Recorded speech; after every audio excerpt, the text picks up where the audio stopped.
My name is Shabares Stacy de los Rico, and I am the first reporter of Les Miserables by Victor Hugo. Author's background. So this is Victor Marie Hugo, a French poet and writer. He was a novelist, essayist, playwright, and dramatist. In his lifetime author of Les Miserables, he also wrote lyrical satires, epics, poems, epigrams, novel, historical books, essays, speeches, orations, public letters, and private letters. Born in Besançon-Doubs, France, February 26, 1802. Died on May 22, 1885. So this is the history of Les Miserables. Les Miserables by Victor Hugo is a novel that takes place in France during the early 19th century, specifically between 1815 and 1832. This time frame includes the Napoleonic Wars, the French Revolution, and other significant events that impacted the characters' lives. The novel tells the fictional story of Jean Valjean, a man who has unjustly been condemned to early 2 decades of prison for stealing a loaf of bread to save a starving child. The novel is set toward the end of a cycle of events that started with the French Revolution and the overthrow of King Louis. Les Miserables spans from 1789 to 1832 in France and depicts the social and political turmoil of the French Revolution and its aftermath. The novel features a large cast of characters, including the protagonist Jean Valjean, a former convict who seeks redemption, the antagonist Javert, a relentless police inspector who pursues him, the young and idealistic revolutionaries who fight at the barricades, and the poor and oppressed people who suffer under the injustice and inequality of the society.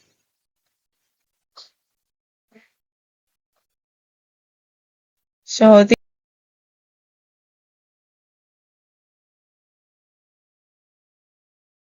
is the summary of the Les Miserables. The convict Jean Valjean is released from prison after serving 20 years for stealing a loaf of bread and for subsequent attempts to escape from prison.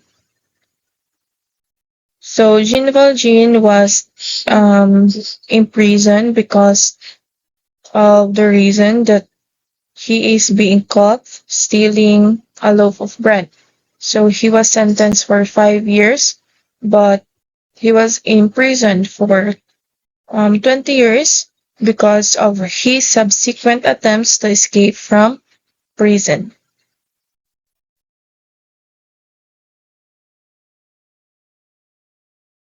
So this is his first attempt to prison, added 5 years. Second attempt to escape, his sentence then added 10 years in prison.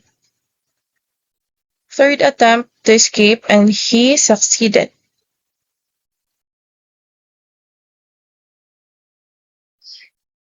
So when Valjean arrives at the town of Denis, no one is willing to give him shelter because he is an ex-convict.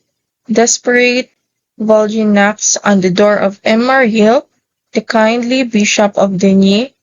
Marhiel treats Valjean with kindness, and Valjean repays the bishop by stealing his silverware. When the police arrest Valjean, Marhiel covers for him, claiming that the silverware was a gift. The authorities release Valjean and Marhiel makes him promise to become an honest man.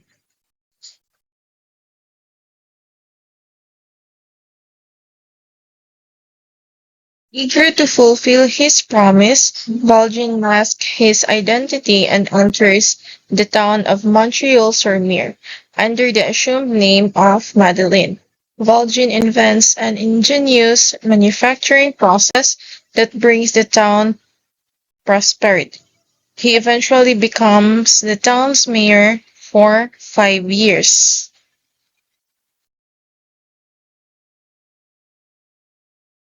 So Fantine, Jean Valjean's sister, a young woman from Montreal, lives in Paris. She falls in love with the Ptolemyist, a wealthy student who gets her pregnant and then abandons her.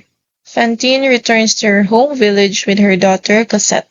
On the way to Montreal, however, Fantine realizes that she will never be able to find work if the townspeople know that she has an illegitimate child. In the town of Montfermeil, she meets the Thénardiers, a family that runs the local inn. The Thénardiers agree to look after Cosette as long as Fantine sends them a monthly allowance. In Montreal, Fantine finds work in Madeleine's factory. Fantine's co-worker find out about Cosette, however, and Fantine is fired. The Thénardiers demand more money to support Cosette, and Fantine resorts to prostitution to make ends meet. One night, Javert, Montreal's police chief, arrests Fantine. She is to be sent to prison, but Madeleine intervenes. Fantine has fallen ill, and when she longs to see Cosette, Madeleine promises to send for her. First, however, he must contend with Javert, who has discovered Madeleine's criminal past. Javert tells Madeleine that a man has been accused of being Jean Valjean, and Madeleine confesses his true identity.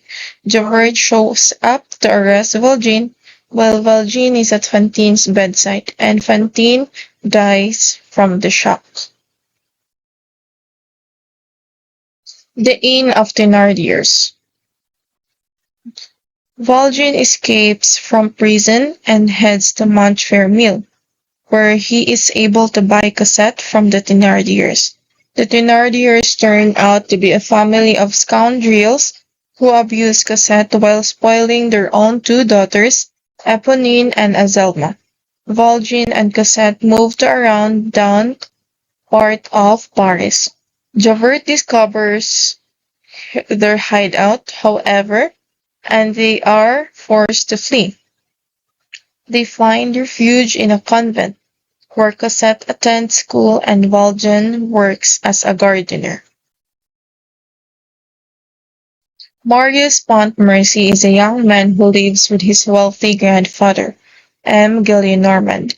Because of political differences within the family, Marius has never met his father, George Montmorency. After his father dies, however, Marius learns more about him and comes to admire his father's democratic politics. Angry with his grandfather, Marius moves out of Gillenormand's house and lives as a poor young law student. While in law school, Marius associates with a group of radical students, the Friends of the Apse, who are led by the charismatic Enjolras.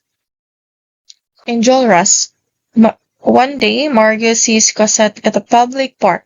It is love at first sight, but the protective Valjean does his utmost to prevent Cosette and Marius from ever meeting.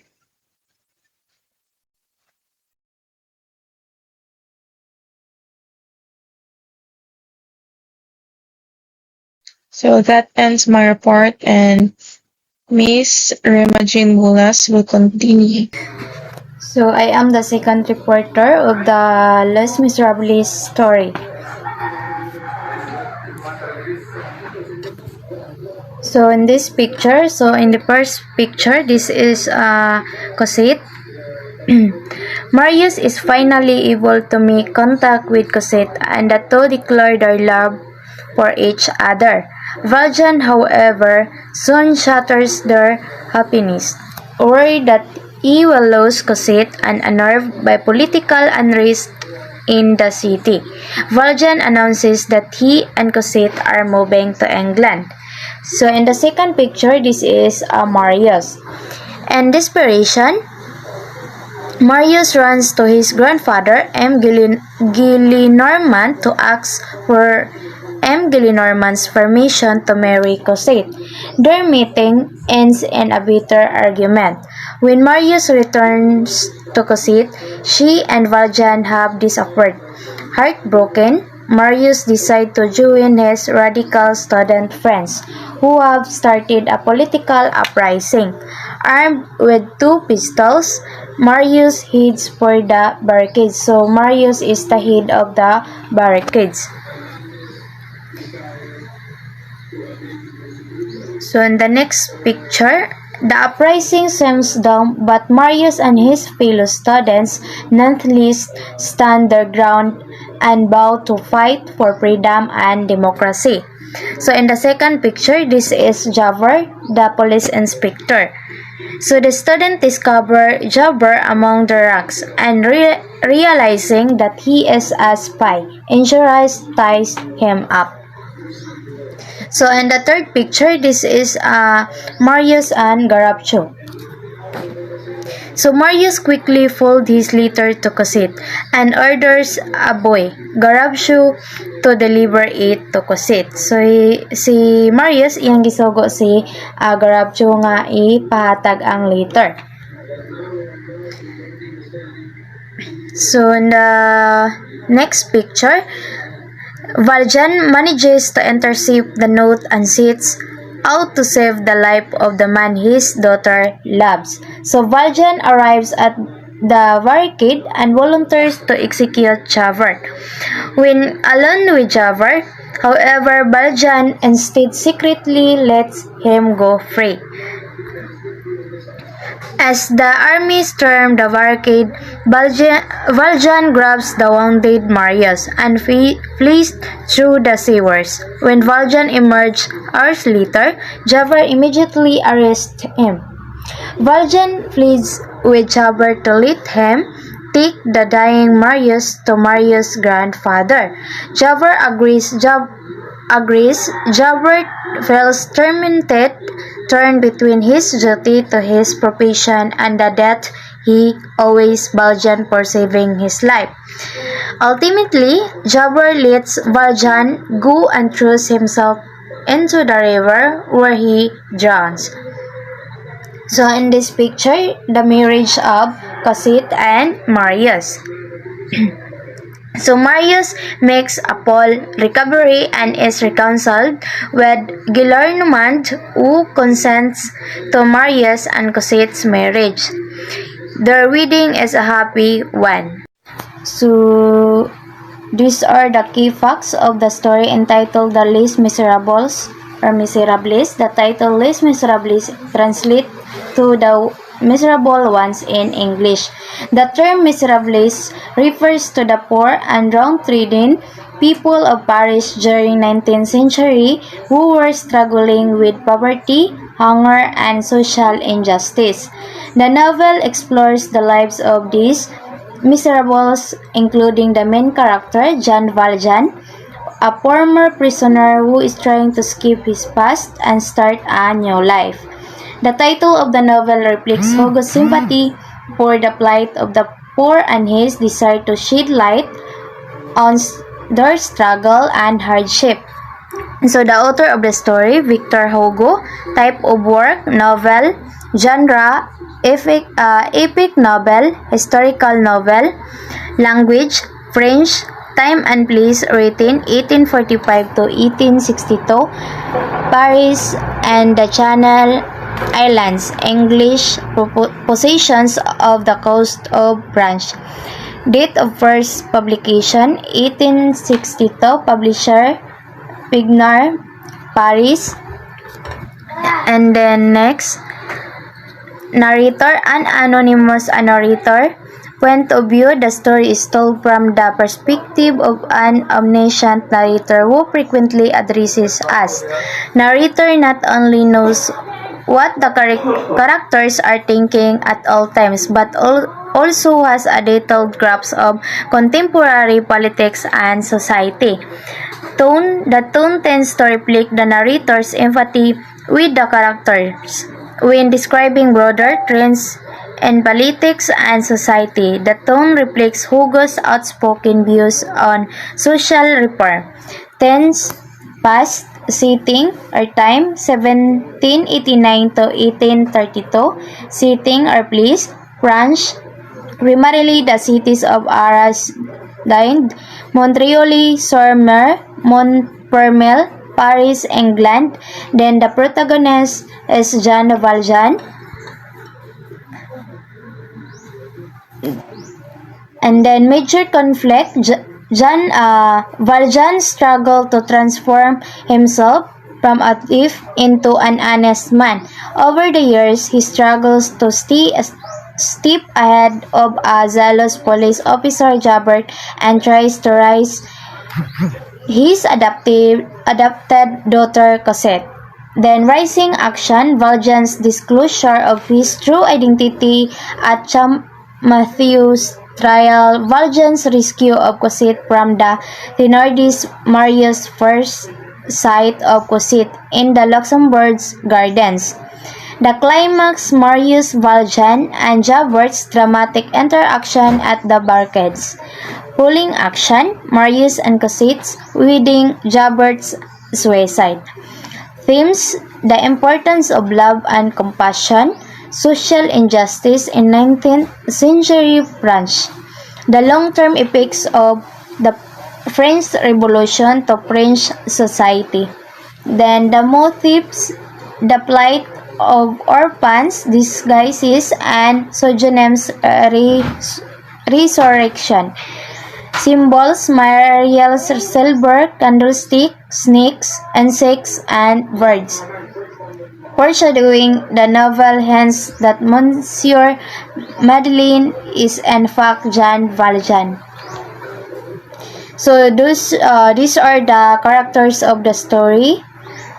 Jean Valjean, Cosette, Javert, Fantine, Marius Pontmercy, and Myrel, M. Gillenormand. So, Jean Valjean, Cosette adopted father. So, Valjean is an ex-convict who lives behind a life of hatred and deceit and make his fortune with his innovative industrial techniques.